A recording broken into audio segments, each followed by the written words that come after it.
కర్నూలు జిల్లా ఓర్వకల్లు సమీపంలో green field విమానాశ్రయం నిర్మాణానికి ముఖ్యమంత్రి చంద్రబాబు నాయుడు శంకుస్థాపన చేశారు.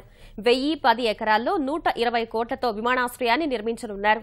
శరవేగంగా నిర్మాణాలు పూర్తి చేసి వచ్చే ఏడాది ఇదే సమయంలో ప్రారంభిస్తామని చంద్రబాబు వ్యాఖ్యానించారు. పరిశ్రమలో రాకతో అభివృద్ది సులభతరం అవుతుందని పేర్కొన్నారు. అనంతరం బాలభారతి పాఠశాల భవనాన్ని సీఎం ప్రారంభించారు.